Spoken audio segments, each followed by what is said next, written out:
Welcome, people who exist in a realm between life and death, haunt a house, and aren't ghosts, to episode 419 of an Unearthly podcast, streaming live on the 7th of September, 2021, and featuring Sarah Jane Adventures The Eternity Trap, written by Phil Ford and starring Elizabeth Sladen as Sarah Jane Smith, Tommy Knight as Luke Smith, Daniel Anthony as Clyde Langer, Anjali Mohindra as Ronnie Chandra, and Alexander Armstrong as the voice of Mr. Smith. I am Although I Bill. don't think he was in this one. Actually, yeah, you are correct. I'm pretty sure he was not because they were not at the house at all. Yeah. I am Bill Sylvia, the Rider in Black, and with me are Randy Ronson McCulloch. I had no idea they made a TV episode based off Phasmophobia. Thomas Fireheart. Rassilon, what are you doing here?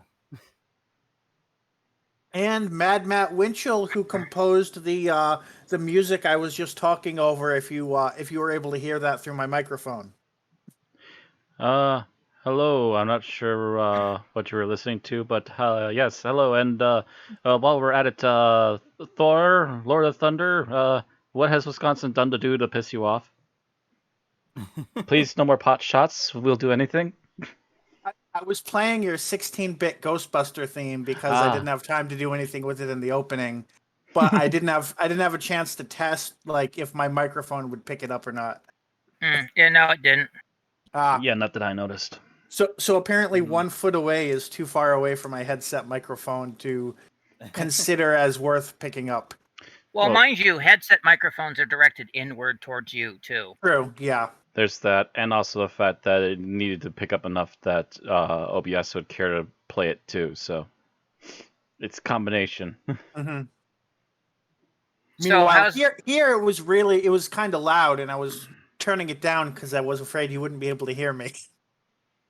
So it's a combination of things. Okay, so how's everybody's week been? Mostly working. A few days off here and there. Yeah, like, for me, like, it's funny. Normally, people who stream, would, only do certain days. For whatever fucking reason, I've been streaming pretty much every day. Welcome to what I usually used to do. I'm now just gonna stream mostly on my days off or days that we have preset. Yeah. I mean, like, the only reason I can at all is that I only work 4-hour shifts, and most of them are during the day. So it's like usually if I skip a day, it's like Thursday because I still work Thursday nights, and I usually stream at night. So, it's like I'm either too bugged or if I do, I just stream for like a lot less. Even though I think the longest stream I've done was maybe a bit over 5 hours. Although I did have my first instance on Sunday my time of almost falling asleep on stream. Oh, I fell asleep while recording. So it was like, oh shit, I should probably, actually just stop now and go to bed. Of course, I probably didn't for like another hour, but it was still, it was back in the day when I was doing like my own like one-man Misty show for public domain movies I could find, and I just kept rolling with it. I didn't care that I fell asleep at one point and woke up. I just kept rolling with it. It just points out how boring the movie was.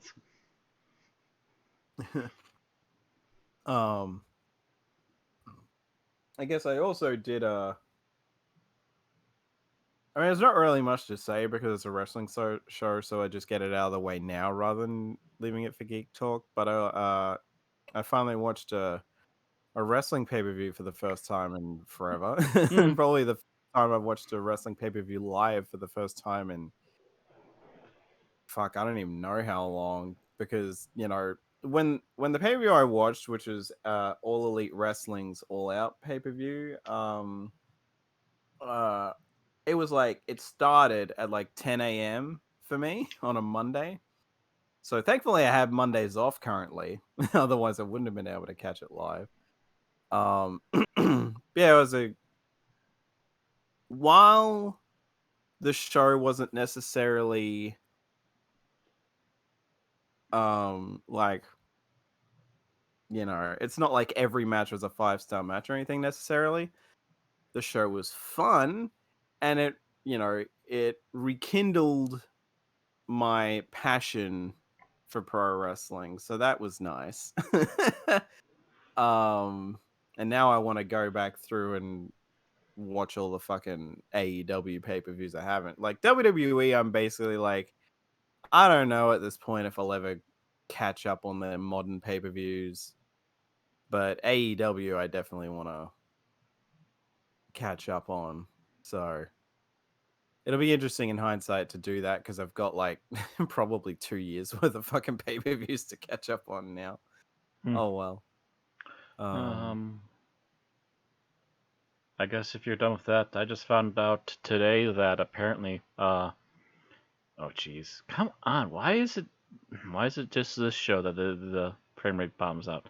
Anyways, I just found out today that apparently ABBA is releasing a new album and going on tour.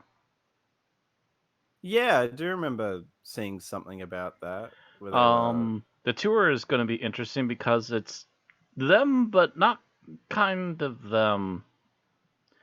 Essentially, what they've done is they have pre-recorded all the motions and singing from ABBA for their new album and the other songs they want to do while on tour, and they're digitally going to be younger up on stage.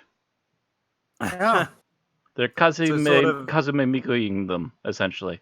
I was going to say, sort of like the Tupac hologram thing, I guess. Yeah, except it's going to be the entire band. And they're still live.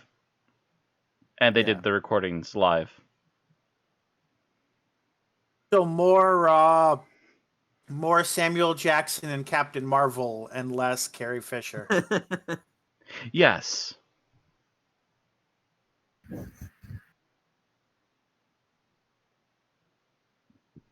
To some degree, yes. That's a bit more of a way to look at it. So I had an interesting week. Well, not me personally, but news.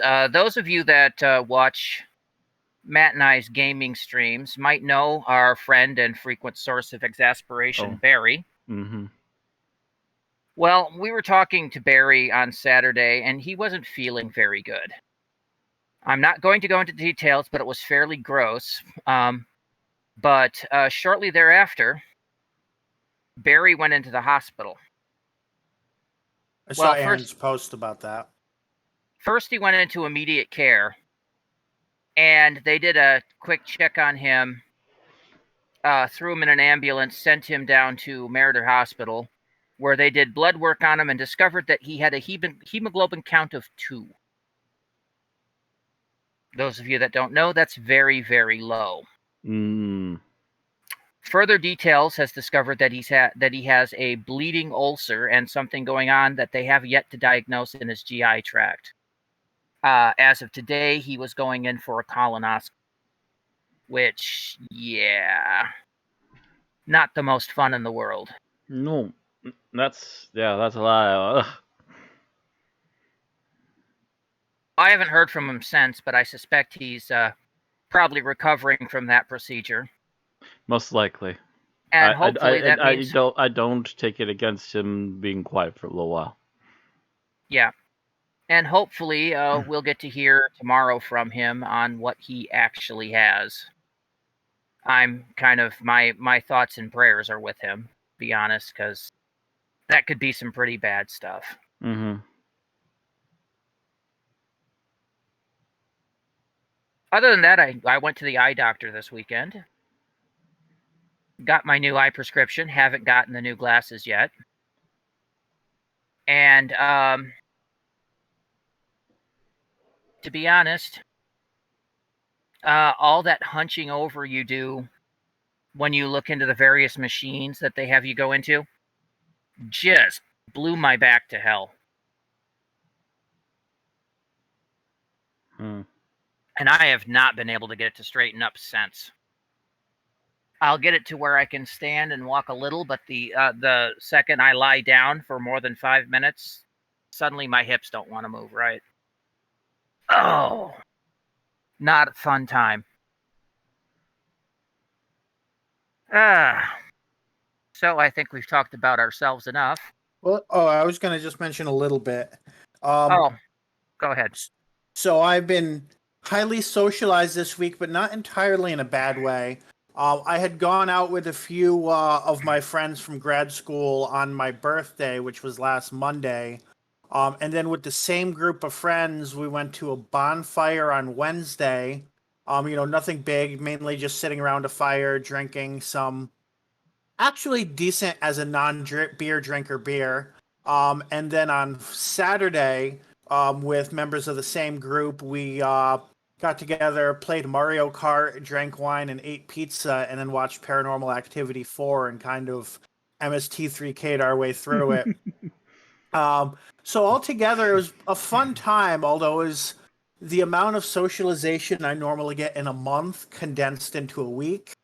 So I will probably decline any, or at least be much more reticent to accept social gatherings for a few weeks while I recover from that. But it was a good time. Hmm. A Paranormal Activity movie after the first one. Don't go in that door. The character goes into that door anyways. Something happens. Told you not to. The first one required one of the Hulu add-ons that none of us had. I'm not sure why we started with 4, except it was the first on the list when someone searched Paranormal Activity.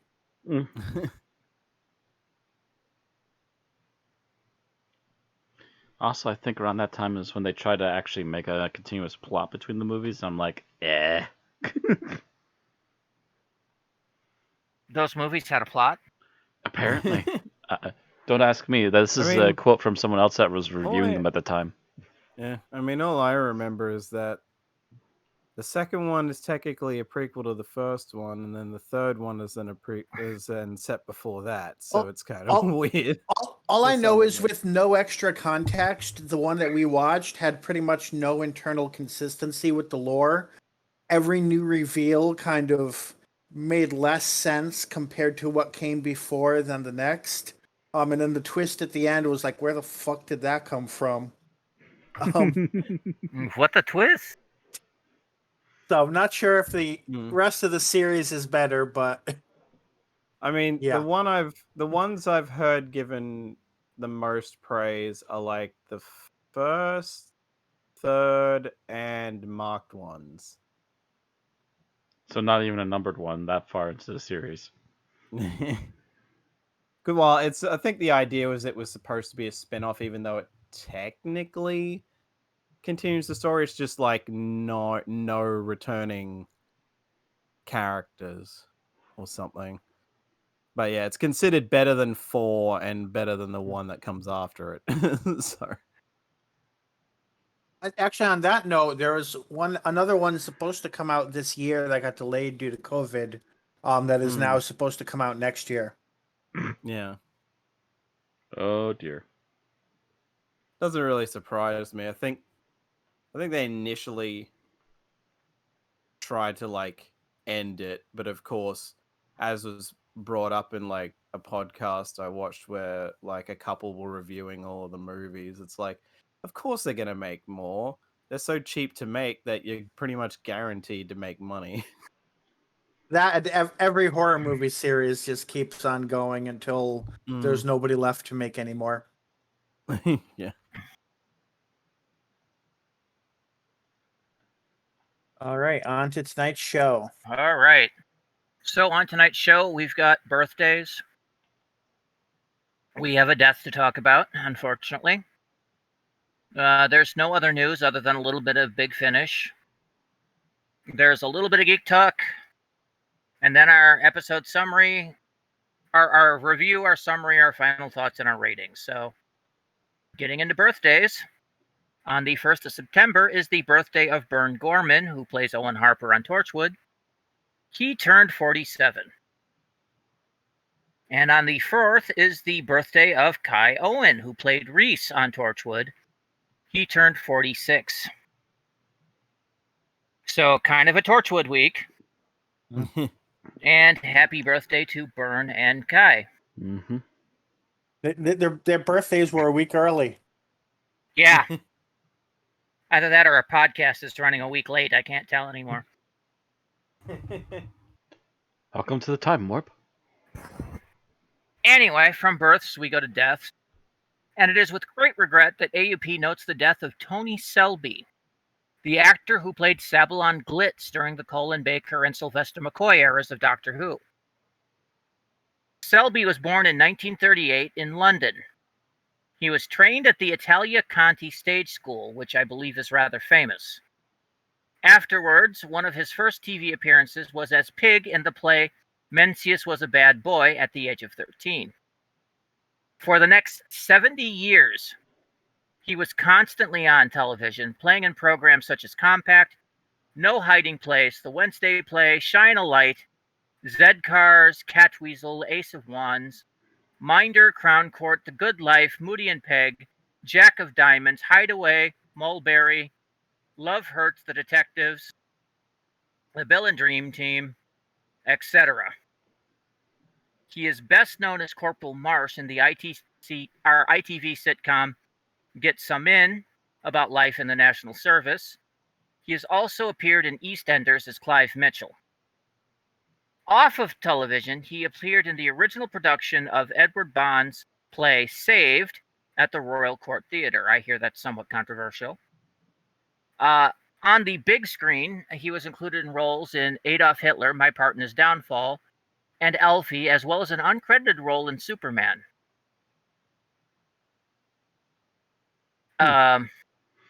Tony Selby's death was announced by his talent management company, LCM Limited. In a statement, they said the following: "With great sadness, we announced that actor Toby Selby passed away peacefully in London yesterday. In a career spanning 70 years in theater, film, and TV, Tony was highly respected and loved by family, friends, and colleagues. His renowned sense of humor will be missed by us all." Telby is survived by his wife, Gina Sellers. He was 83 years old. I did share a tweet from Sylvester McCoy's account. Apparently someone else sent the message through that he has also learned of Tony's death and was saddened because he did like the fun times and yes, the jokes and other things they would do both on set as well as on public appearances, so at conventions and so forth. Well, his character was kind of a humorous character, so I think he might have been. Yeah, apparently, he was a bit like that off the screen too. Mm-hmm. Makes sense. And if anyone needs a refresher, his Doctor Who appearances were The Mysterious Planet, aka Trial of a Time Lord, and Dragonfire. He was also in The Ultimate Foe. Oh. Yeah, he was in the end of that story. All right, so the only news we have from Big Finish is a new release, which is The 11, with Colin Baker, Miranda Raisin, Mark Bonar, and Lucy Gaskell. That is literally the 6th Doctor meets the 11, the villain the Big Finish Productions has come up with. Okie doke. There's some stuff on the horizon, but that's really it from Big Finish this week. All right, moving right along to Geek Talk. I took the last couple of weeks to rewatch the first season of Blake 7, a show we have talked about pretty constantly on this show. Definitely alluded to a lot, yes. Yes. Production-wise, Blake 7 has a lot of similarities to Doctor Who, including occasionally shaky sets. It's obviously, BBC, but it has a slightly higher budget, I think, because it's BBC drama rather than children's television, which is what Doctor Who was classified as at the time. but it had very nice writing and a very good acting team. So if you don't know, the plot takes place in a far dystopian future where the galaxy is ruled by the Earth Federation. The main character, Raj Blake, is first seen to be an average citizen on Earth, but after talking to some people, he realizes that he used to be head of a rebel resistance against the Federation, but they caught him, brainwashed him, and set him up as an example. This, of course, sets the Federation after him again, and he is caught and charged with charged with pedophilia. Trumped up, of course, but they put him on trial. He's, of course, found guilty and sentenced to the rest of his life on the planet Cygnus Alpha, which is a penal planet. En route, he meets a few other interesting characters, including a thief named Villa, a computer hacker named Avon, a smuggler named Callie, and a murderer named Gan.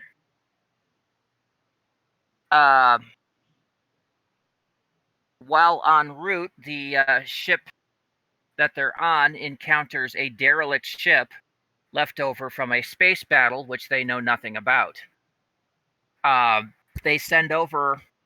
Originally they send over a team to investigate the ship, and that team is all wiped out. But the executive officer, eager for a prize, sends over Blake and Callie to investigate, as they are perfectly expendable. They manage to get a hold of the ship, and they use it to wage a rebellion against there after rescuing Villa, Gan, and Avon. The series continues on several arcs, on several strikes against Federation facilities, and is mostly known for the sniping between the heroic Blake and the I would say selfish, but self-obsessed Avon. And while they snipe, little happens as far as conflict between them. It always seems like Avon's on the verge of betraying him, and then thinks the better of it. It is like I said, it's a very well-written series, especially when Servalan, the chief marshal of the Federation military, starts sending a space commander to go kill them, and it becomes one of those plots of cat and mouse between the two.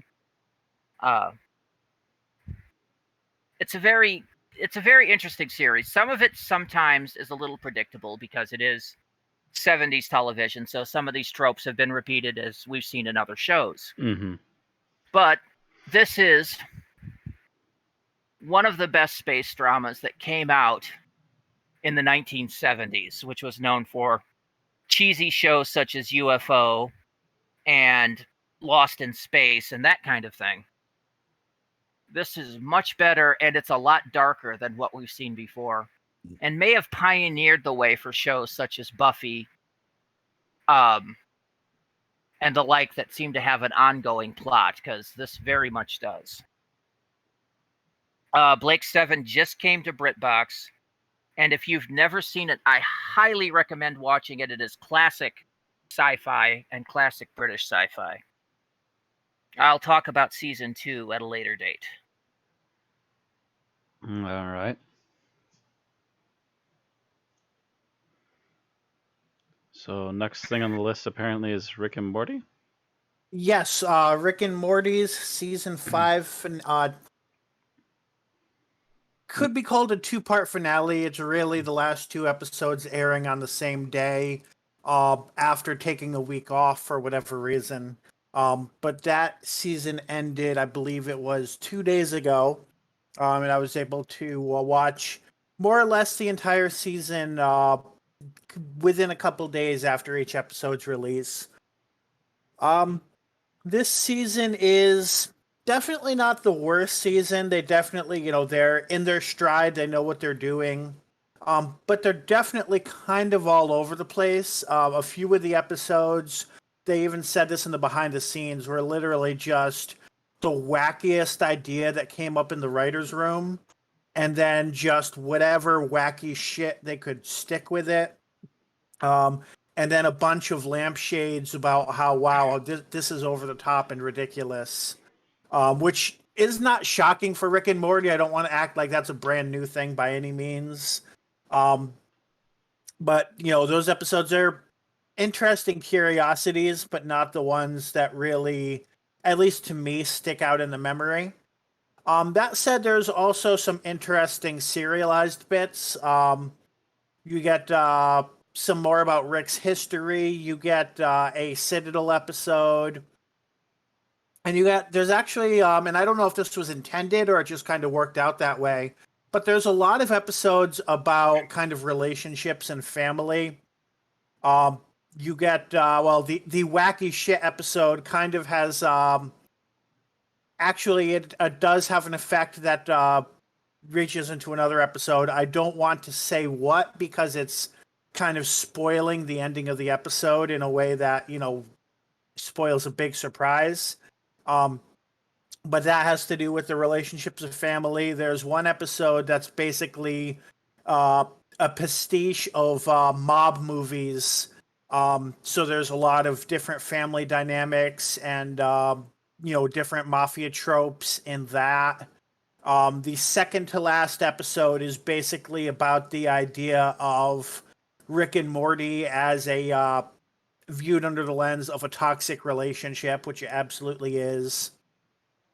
So all in all, I would say this is a pretty decent season. I think better than season 4, if I'm remembering right. I haven't gone back and rewatched season 4, so that's kind of just my memory from when it was airing.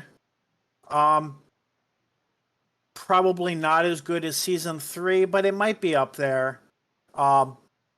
If you already enjoy watching Rick and Morty, it's probably exactly what you expect. Oh yeah, and Morty has way too much of a sex life for his age in the first half of the season, but again, it's Rick and Morty. It's not surprising anybody.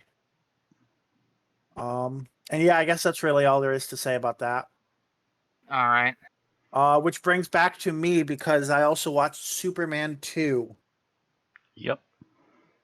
So I knew that the second half of Man of Steel was partially a remake of this movie. But I wasn't aware of the full arc that goes through in this movie of Superman losing his powers, getting them back, and everything. And I actually like this a lot better, the way that they carried that aspect out, because it puts a lot more weight to the whole conflict. It is a little weird to me, just in the sense that I got into Superman. I mean, as much as I'm ever into Superman, I'm not a huge Superman fan, but the Superman comics I started reading were in the 90s. So all of those comics were set during the time that Superman and Lois were engaged, and it was just outside events preventing their marriage. So just like Mary Jane and Peter Parker, they've always been one of those couples that have always been a permanent, long-term cemented relationship. And I know intellectually it wasn't always like that. But this episode definitely was not always like that. Right. But it's not something that really had sunk in with me. So this movie was made 10 years before that engagement happened. I'm not sure if Lois in the comics knew Superman's secret identity at this point. No. No, but she was definitely heavily involved in a lot of weird shit. Because I know Lois there was Lane. the comic. Oh, sorry, go ahead. Lois Lane found out about Superman's secret shortly before the death of Superman in the 90s. Okay, so after they were engaged, then.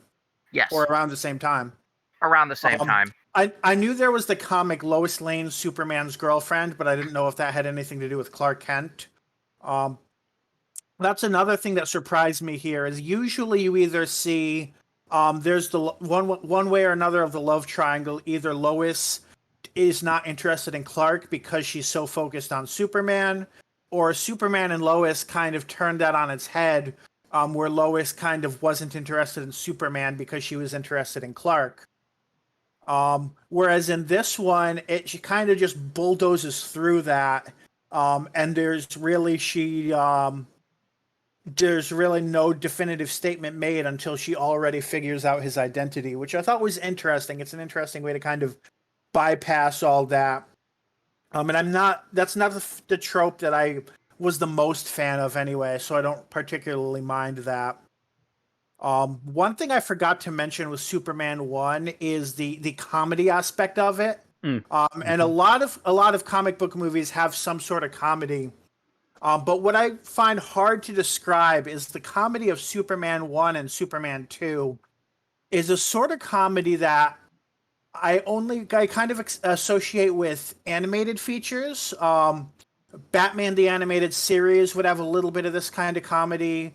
But it's like something like something you expect from a cartoon. The way the relationship between Lex Luthor and Otis, or even like little scenes, like there's a scene where Zod is using his super breath, and somebody's ice cream like flies off the cone into somebody else's face.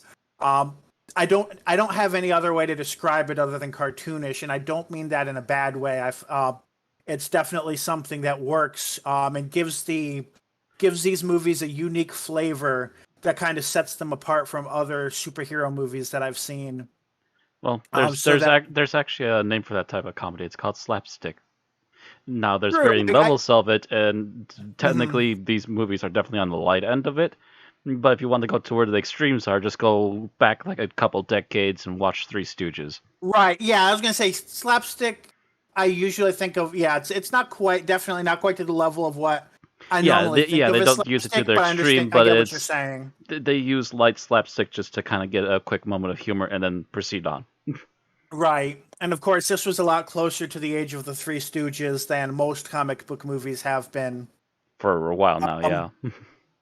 If I have to criticize one thing about this movie, it's that I think they were still trying to figure out the wire work for multiple Kryptonians on screen at once.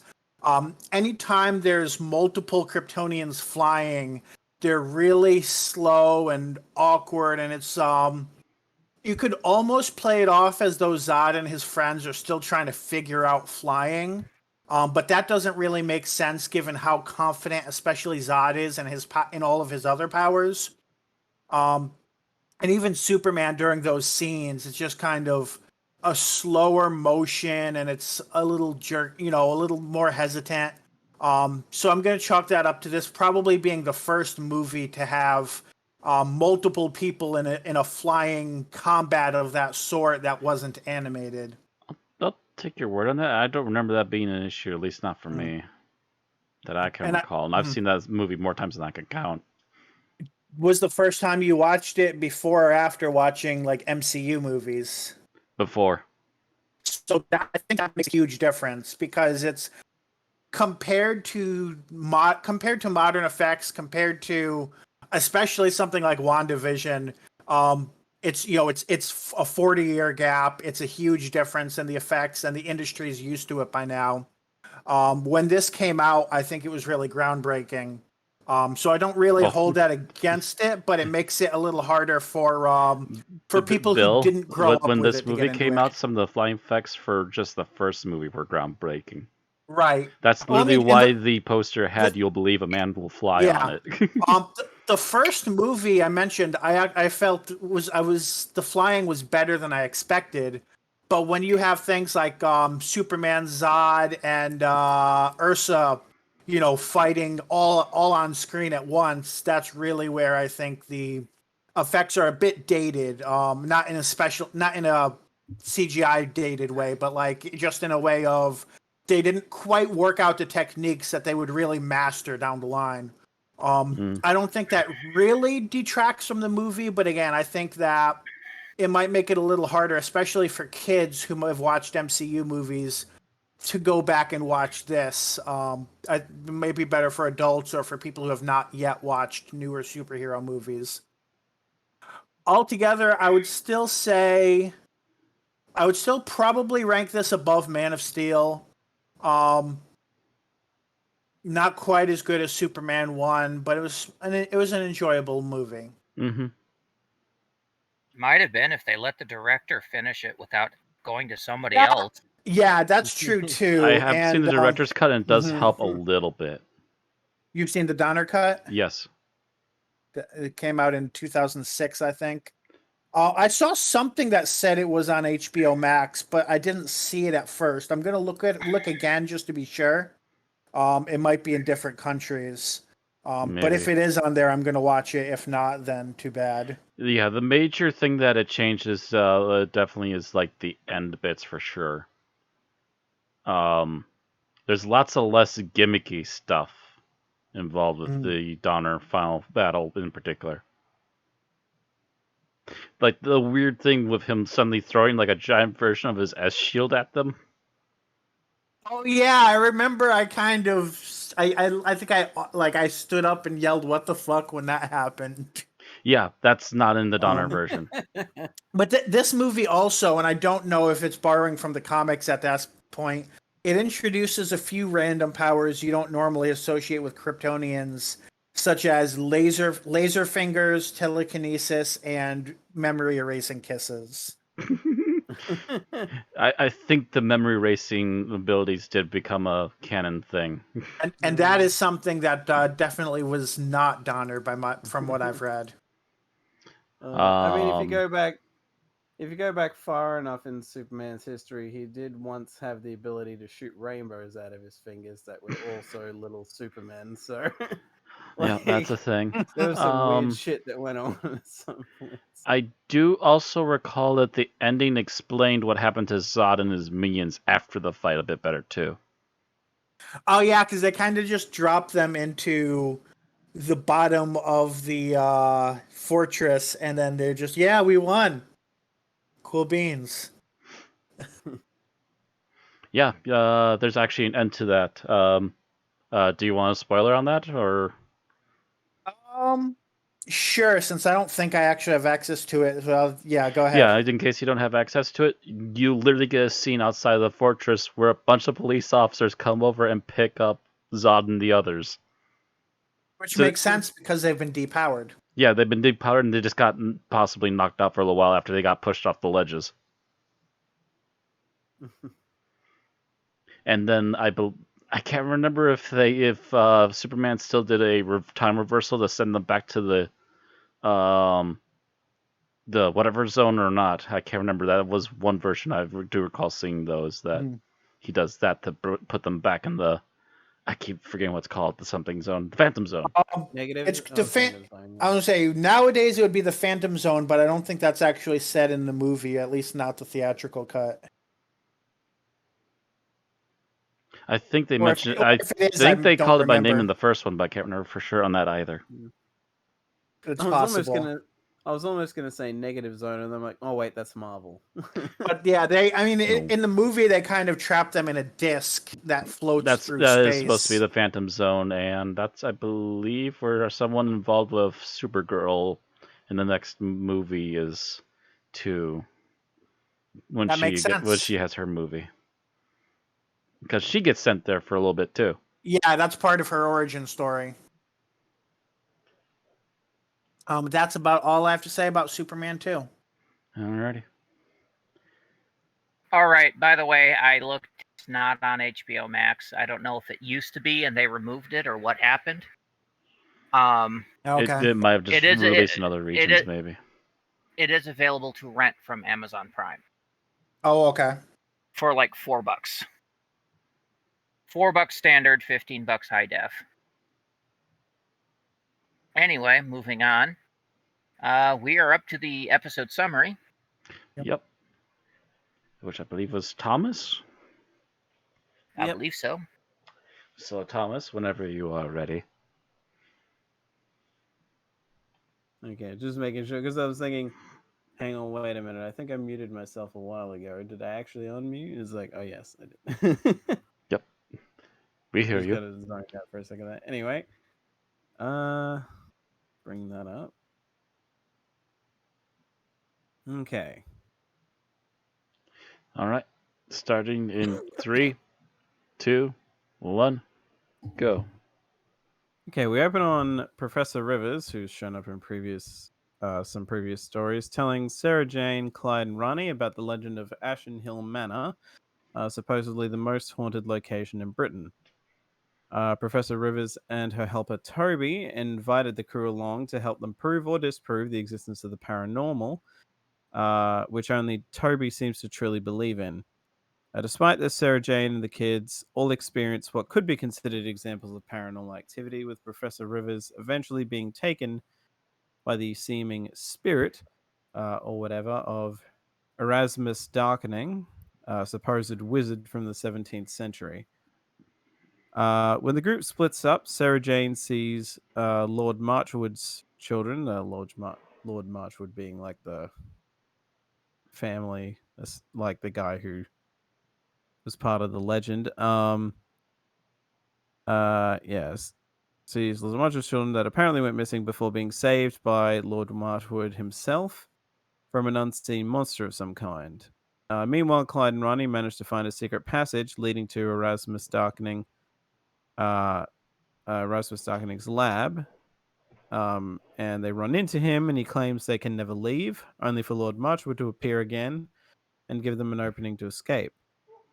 After reuniting with Sarah Jane, the three encounter Lord Marchwood again before seeing all of the other people who have disappeared in the house, with Erasmus showing up and dismissing them, threatening the crew before leaving again. They split the party again, and Clyde and Ronnie experience more activity, being chased outside by some unseen force, only to be chased through the grounds into a shed or just generally another building that they'd ended up in previously, only to be saved by Lord Marchwood once again, before whatever was attacking them could bust through the door. Sarah Jane and Toby find Erasmus's lab on their own, and the device that Clyde and Ronnie had told Sarah Jane about earlier, which Sarah Jane describes as possibly being a transdimensional accelerator, assuming it works as a portal between worlds, but had been damaged back in the 17th century, which created the phenomena of the manor. When everyone is reunited, Sarah Jane comes up with an idea to finally defeat Erasmus by trying to get him to stand in amongst something they've set up, which would create a magnetic field of some kind to turn him into electricity, which turned out to be a distraction from the real idea of making him stand in a different position and use Lord Marchwood's sword and a wire to produce a magnetic field that way, and it essentially destroys Erasmus.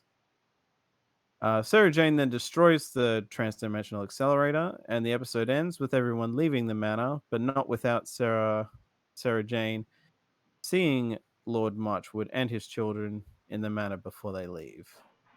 The end.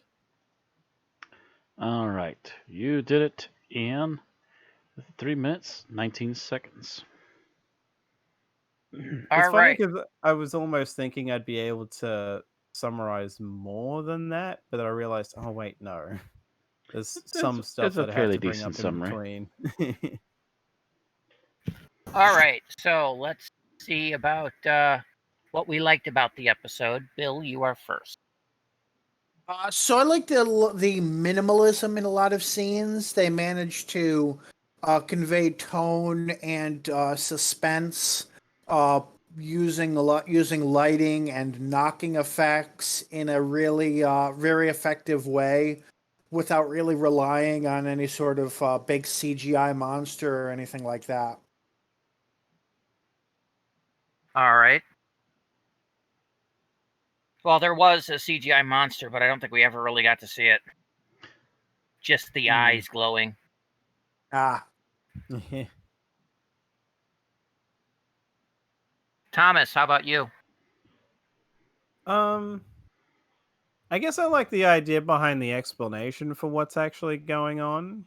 How, and I mean, like, it's kind of old hat for Doctor Who to do, like, here is something that would be considered either magic or ghosts or whatever. And and it turns out to be aliens. And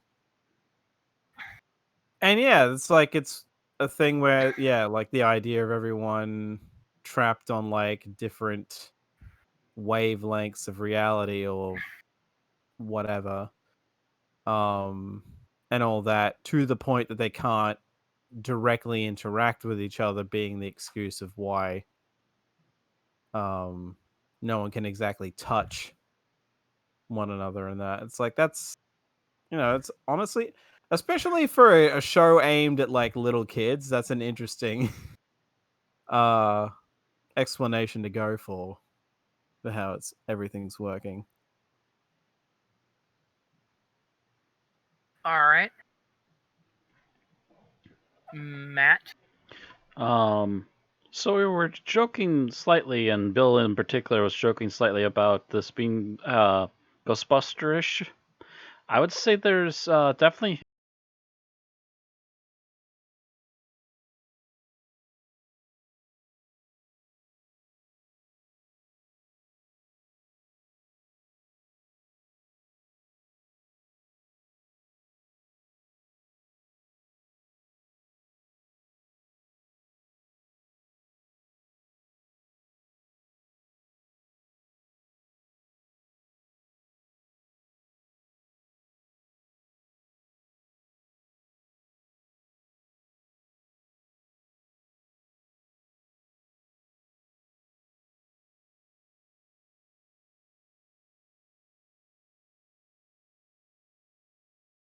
That is a little bit shining. So yeah, there's a little touch of shining with the people kind of popping in and out, and only a small group of people being able to see them. All right.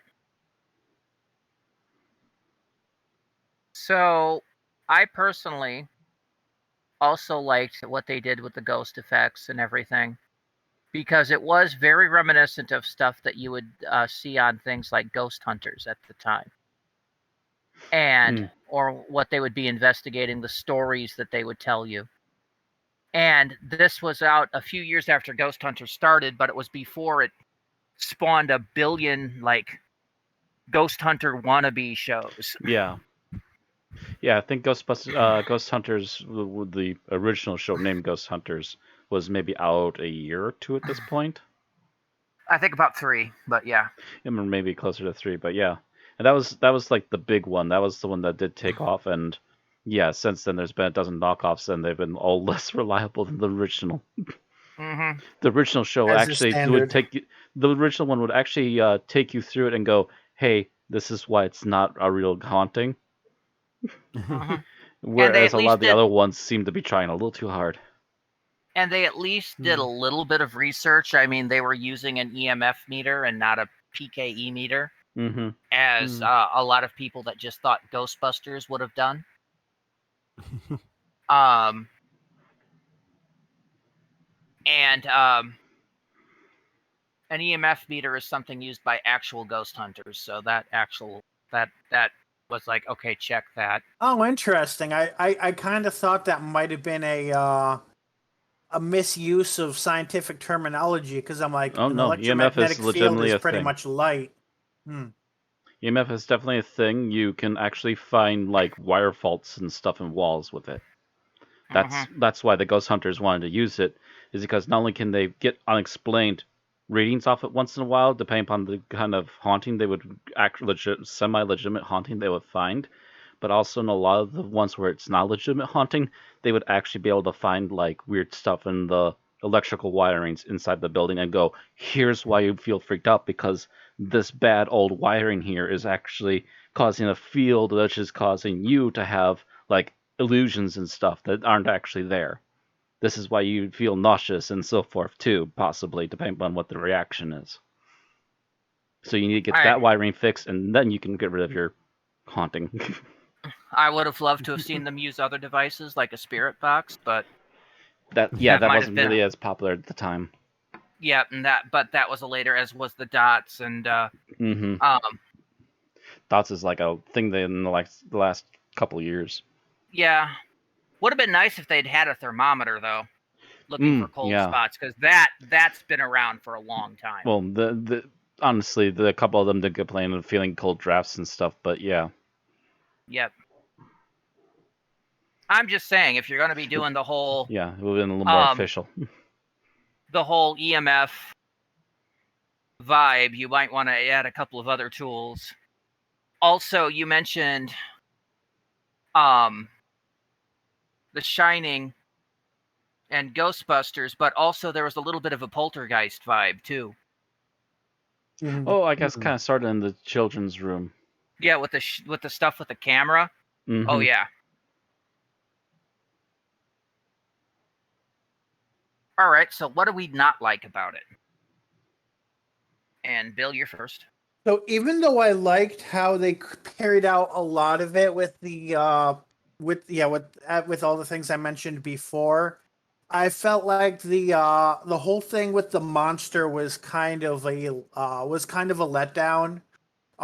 It's used as this way to keep the cast apart for a big chunk of the episode, and then just Marchwood comes up and defeats it off screen. There's no sacrifice involved. There's no real hardship. It's just, okay, it was an inconvenience for about an episode, maybe half an episode, and then it stopped being an inconvenience. And we really don't see anything meaningful from that other than that few minutes of being an inconvenience. So I wish they had done something differently with wrapping up that subplot. All right. Thomas. I guess tangentially related to that. I mean, I kind of... You saw how many times I brought it up in my summary, but it does kind of feel like Lord Marchwood is just kind of there to like, oh no, something's happening and they might not be able to escape. So he shows up, saves them, they run off. They get in trouble again, he saves them, they run off. And it just it kind of just keeps happening. Yeah.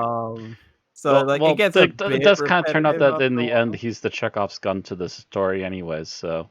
Yeah, true. But it is like, wow, we didn't necessarily need to have him show up that much. Or at least we didn't have to have him like show up to save them every time.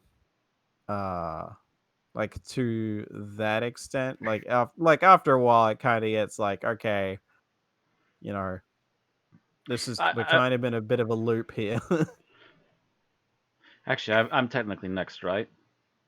Yeah. Yeah. I will agree. I'll go off yours and agree that he is very much used to be very hand wavy, but I don't think I hate him as much as you guys do because they at least try to explain some of it. I believe supposedly him fighting those creatures is a lot what allows him to physically manifest or something to that degree. I believe is what they tried to explain, but it was also once again very quick and very hand wavy. I know they said he was like absorbing their energy, electricity. Yeah. And that was what allowed him to continue to be present. Is there anything more, Matt? Just that, yeah. He's interesting, but at the same time, he's used to do a lot of hand waving for this episode to hold it all together. All right. So for my issue, I know the fact that Tommy Knight needed to take a vacation, but why did they choose this episode to do it? One of the episodes where it'd actually be interesting to see his reactions to stuff, right? Yes, it would. He would be the perfect counterbalance to the one young scientist's, oh, everything's ghosts, it has to be ghosts. Having him as the complete skeptic would have been a perfect counterbalance. Just little Luke sitting there going, "Are you sure the green skinned guy wasn't an alien?" And that would have allowed Sarah Jane maybe to be a little less dogmatic because she's constantly throughout the entire episode, she must say there's no such thing as ghosts at least like 5 times. Yeah, and it would have been more in character for her to be a bit open-minded. Mm-hmm. For her to be a little more, be a little more closer for her to say, I don't think there's such things as ghosts, but there are things that can appear as ghosts. And then, I mean, exactly. Like she's seen, she's fought witches. She's, fought mummies. She can at least, maybe they're not the spirits of the dead, but she knows that things that are ghost-like definitely exist. Yeah, it would have been nice for her to be a little more open-minded. And the whole thing is, when I was younger, I didn't believe aliens existed till the doctor showed me. Who knows? Yeah, I mean, that would have been more in her character. Yeah, I mean, as far as I can tell, it was just bad timing because he was doing his HSCs. Yeah, but I would have switched productions. Happen, so because this episode was written for him. It seems like. Yeah, it does seem like a lot of Sarah's dialogue was definitely meant for him. Probably, yeah. Maybe he could have sat out the episode we did. Was it I think it was last week, the episode with Eve. Because I don't think he contributed a whole lot to that one. Yeah, he was. I mean, he sat around most of that episode, so that would have been the perfect episode to flip flop with. And honestly, if this was written for him, that would make sense because essentially we had a Ronnie-focused episode, and the episode after this is and the story after this is Clyde-focused. So having a Luke-focused one would have made sense. That would have been perfect timing for it. That's a little strange.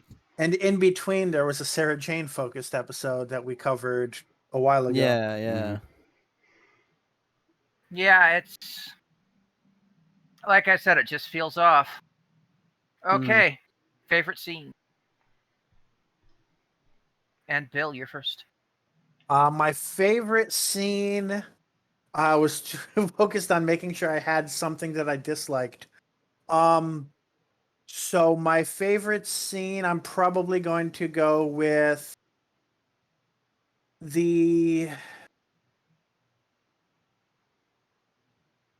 I'm going back and forth between a few options in my head, but I think I'm going to go with the scene where, probably the scene with the pool and the poltergeist activity and everything going on. It's a good way to show like how all these things are manifesting in the house, and how it can fuck with people. Yeah, that scene I thought was great. Yeah, the water footprints and everything. And then you hear the radio click on. Oh, that's it. That's the other thing. That radio, when it clicked on both times, that was actually music from The Shining. Oh. You see, I heard that, and my brain went. That's where I was also getting it from. Yes, now I just remembered. I heard that, and I'm like, oh shit, it's a djinn. Oh fuck! Cut the power!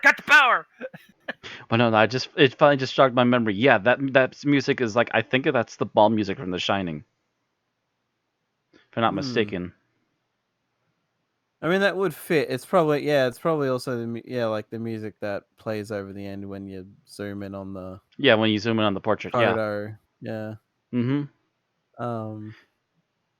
I was like, I feel like I've heard this music somewhere. My brain, don't forget, just kind of gets muddled in the gray matter. All right. So, Thomas, your favorite scene? I mean, it's ultimately kind of pointless. You could argue that the unseen monster thing is. I did really like the scene where Ronnie and Clyde are trapped in that little room, and they ultimately just are like, well, fuck it, we're probably gonna die, but we're gonna go down swinging at least. And they're Clyde picks up those oars and hands one to Ronnie, and they're just basically ready to meet their fate. But at least they're arming themselves. That little moment was really nice. I would have loved that if Clyde hadn't made such a terrible pun. That was his main run for this episode. That was his running gag, yeah. Yeah. Just And they were absolutely the terribad. worst. This is absolutely the worst ghost-related puns this episode. He's also the one who makes specific references in explicitly to Ghostbusters. I believe so. Yeah, he was the one that at least brings it up first. He even quotes the theme song. Yeah. Although I do believe it was Ronnie who mentioned after he brought up Ghostbusters that she wishes she had a proton pack. That was a corollary, but Mhm. it was Clyde that brought it up. Yeah. All right, Matt, your favorite scene? My favorite scene, actually, both times we see what little we do see of the creature outside. Again, it is a mostly useless thing, sadly, in the long plot of the stream, other than to temporarily get the kids out of the way for a little bit. But my initial knee-jerk reactions to this the thing, just seeing only its eyes, is, oh god, it's the fucking terror dog. You're all doomed. It did kind of remind me of the terror dog. It would have been great if Clyde's quoted Ghostbusters, it would have been great if they saw it and Clyde was just like, nice doggy, cute little pooch. Maybe I've got a milk bone or something. Maybe I got a milk bone in my pocket. And starts running again. No, I think my favorite scene was the nursery poltergeist scene. That was a big one too. Because that was just creepy as fuck. Yeah, just more and more things keep happening to the point that Sarah Jane just has to go, okay, I don't know, ghosts, bye. Yeah, denial. Fuck, I can't denial anymore. Fuck, we gotta get out of here. Oh, heck, I need to use the sonic lipstick just to get out of here. Yeah, that was the point that the spooktacularness got kicked up a notch. Least favorite scenes, Bill. So as much as it was a cool moment altogether, the whole thing of especially particularly the end of it with all of the I'm just gonna call them ghosts gathering on the stairs, specifically when what's his fuck, the so-called wizard just dismisses all of them because he doesn't like what they're saying. It just makes it seem weird that, for one, like if they're in this realm of where they don't live and don't die, how is he just making them all go away? And then why doesn't he do that toward his actual enemy that keeps annoying him? Well, his actual enemies, as I've explained in the really hand-wavy quick stuff they threw in there, was technically not part of it, but was somehow interfering with it because he interfered with the creatures that came through it. I thought he was part of it. He was just supercharged, but yeah, he's supercharged, but he's supercharged by fighting the ghosty dog things. Mm-hmm. I think that supercharged him. That was what caused him to be working at a different wavelength. That's why he could never find his kids. So it was not one that he could control. Yeah. Yeah, technically he was not completely part of the whole scheme. Just because he got involved, he somehow kind of stuck in like a different spot of it. It's very hard to explain, and it's all very hand wavy. Right. I mean, and even like I get what you're saying about him, but the whole part of like waving his hand and making them go away, it doesn't seem to fit with the rest of the mythology of the episode. So that's a bit of a head scratching moment. It would have also been great that if the fact that he'd been absorbing the energy from these monsters, that occasionally he'd have moments where he wasn't entirely human anymore. Yeah, that would have also been a good idea too, maybe. But oh well. Problem was at the kids show. Yeah, kids show. Let's not make a monster the good guy. Yep.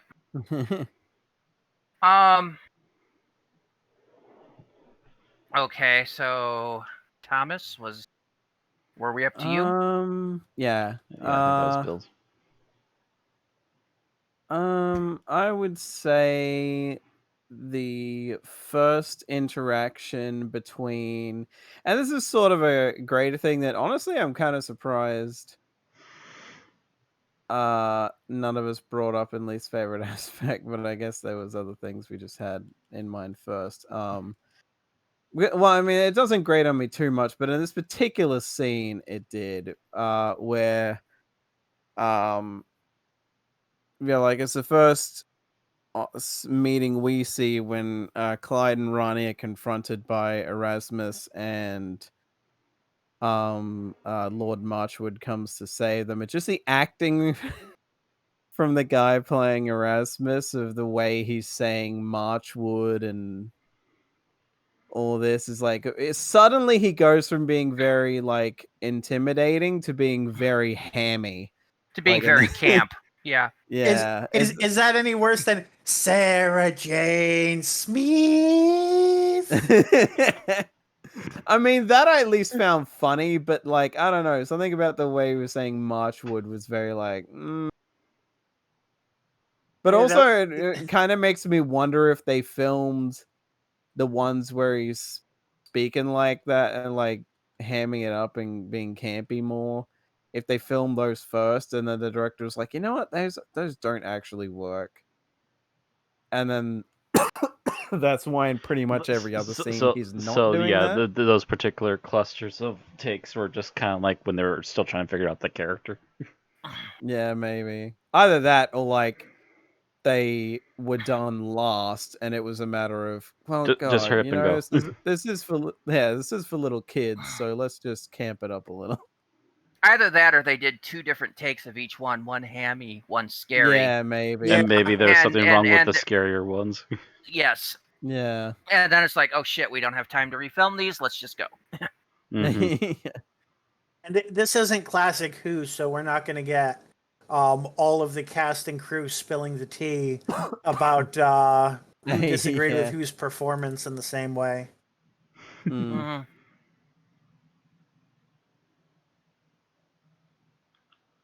All right, Matt, we're at you. Yeah. So to me, least favorite scene. I'm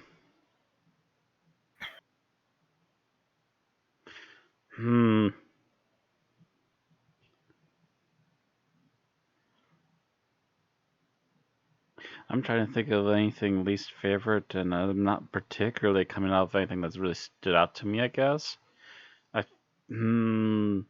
Maybe the closest thing I can think of is him hamming it up, the same wizard guy hamming it up for the cameras to be on screen a couple of times.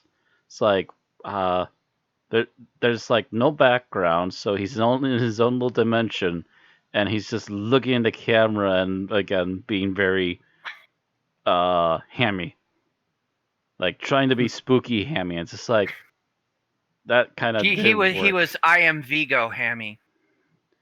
Oh, I give more credit to Vigo being scary than that, but oh, there was some very hammy acting out of Vigo. Come on. You mean the guy, the museum guy talking for Vigo? Because Vigo himself took himself very seriously for the most part in that movie. I don't know. There was a few times where he was in the painting that I'm just like, okay, no, that's a bit camp. But anyway, we're not reviewing Ghostbusters. A throne of skulls.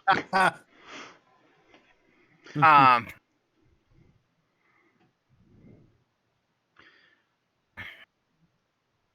yeah. All right, so. Yeah, okay, just him hamming up for the camera to be on the monitors was a little like that's not quite working. That's a very silly effect. Matter of fact, you see the fake one too. All right, so my least favorite scene is actually the ending, because I wish they had left it a little more ambiguous. It's because, you know, they pan up and you actually see the Lord and his family. I wish they had left it so that you didn't, but it was implied heavily. Yeah. You know, where Sarah Jane's looking up, it's like, you know, Sarah Jane, what are you looking at? Oh, nothing. And they, you know, it then pans up to an empty window that you see the curtain move or something like that. Just keep it ambiguous. I wonder if they might have done that for a full-on Doctor Who episode, but wanted to be a little more explicit for the younger kids. Maybe. Could be. But it kind of just ruins the is there or isn't there mystique to the whole ghost thing. Hmm.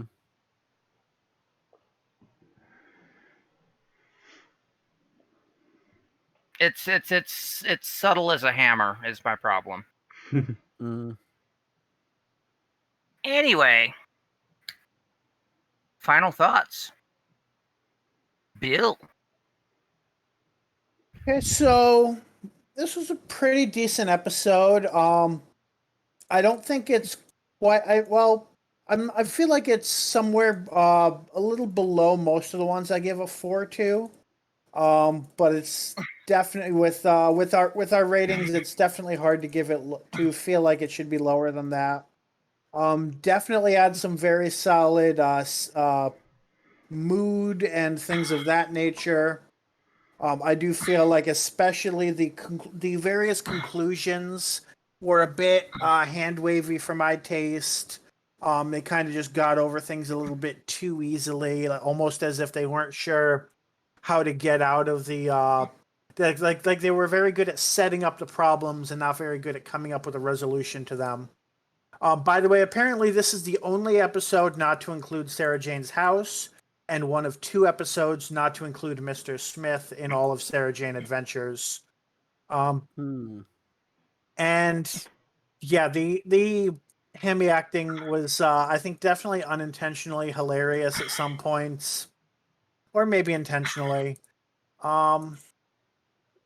Altogether, I would say it's a pretty effective episode. I just wish they had given the ending another pass. All right. Thomas? Yeah, I would say this is definitely one of those stories where, like, as I said last time, I mean, at least the first go through, I forget exactly how deep into Sarah Jane Adventures I got. I think I got somewhere into series 4 when I was sort of marathoning it, on my own at one point. And I didn't necessarily think that anything was bad so much as at worst it was like, yeah, that's okay. And I would say this is closer to that. I mean, I think it's probably a bit better than okay, but it's like good but not great kind of a thing. Um there are some things where I guess you could argue this is one of those things where while I did kind of praise near the top, like that at least I liked uh the explanation for how everything's working, because it's like it's very like, oh, that's kind of not what you would like, this kind of thing you wouldn't necessarily expect for a show that intentionally aiming at a younger audience. But even then there are some elements where it's like, again, like the Lord Marchwood showing up so often to just be there to save everyone felt a bit repetitive. And some stuff, yeah, just feels very okay. Now we are kind of delving into aimed at a younger audience territory, whereas Sarah Jane Adventures at its best is basically just old Who with no doctor. So yeah, it's like it kind of just falls into the realm of like good, but I wouldn't necessarily say like amazing or great or anything like that. I would still say it's worth checking out, but not necessarily a high priority either. All right. Matt? I can't give this less than a 4.5. I was very entertained. It does get hand wavy with the lore, especially during the later parts of the episode. But the setups and a lot of the in references and the visual effects people being on point for this one really helps it out a lot.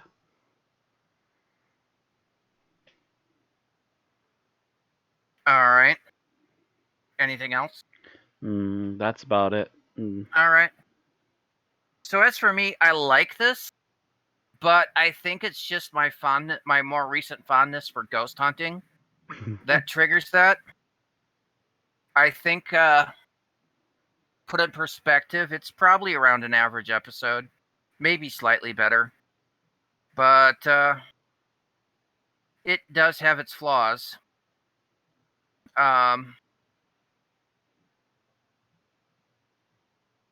The writing seems a little repetitive. The acting seems a bit cheesy in places. The special effects are really the one part that doesn't fail, as far as I'm aware. Mm-hmm. Which is unusual for some of these things. It's actually especially unusual for Sarah Jane Adventures, which usually doesn't get that high of a budget. Mm-hmm. So let's rate it. Bill.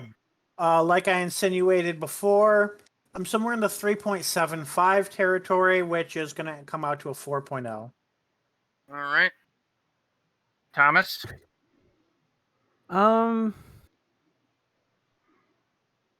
Honestly, I'm surprisingly, for a change, or at least in more recent times, going to give a lower score than Bill, because I'm actually going to give this 3.5. Oops. 3.5, not 2.5. Matt. Yeah, it's just too hand wavy in that last act. Otherwise, this could have easily gotten a 5 on me, but yeah, it's 4.5 for now. 4.5? Mm-hmm. Wow, we are all over the board. Yeah, we are all over the board right now. Randy's like 2.5. No, probably not. No, I'm not. No, I said that it was a little above better. I'm waffling between 3.5 and 4. So I'm kind of right with Bill on this.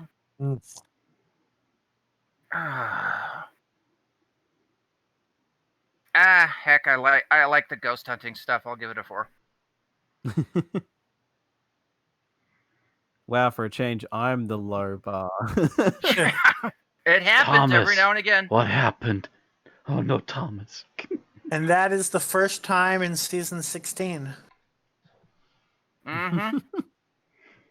But not for the first time. This would make me and Bill right, as we have averaged to a 4.0. And that would put this episode at... Well, first of all, it'll put it on par with The Bad Woman in the Attic from last week. And we'll put it on par else with... not quite. I'm sorry, it has to be a 4.5. It's not Time Lash. It'll put it at number 193 out of 402 things reviewed. It is on par with... I just had them. Where did they go? The Wedding of Sarah Jane Smith and Revenge of the Slovene. It is better than Invasion of the Bane, and is not as good as... Wow, I had to go up a bit. Warriors of the Kudiak at a 4.2. So there we go. Once again, 193 out of 402 things reviewed. That is all we have to say about the Eternity Trap. All right, so please let us know in the comments, what did you think about this episode? Do you agree with myself and Randy? Do you agree with Thomas? Or do you agree with Matt? Or do you agree with nobody? Don't forget to like the video and subscribe and ring the bell to get our new exports on YouTube every Monday. Or follow us on Twitch to get our new streams every Tuesday night. All right, so next time we bounce from Sarah Jane to Captain Jack with Torchwood Out of Time. Written by Catherine Tregenna and starring John Barrowman as Captain Jack Harkness, Steve Miles as Gwen Cooper, Bert Gorman as Orrin Harper, Naoko Mori as Toshiko Sato, and Gareth David Lloyd as Ianto Jones. We will see you next week. Good night.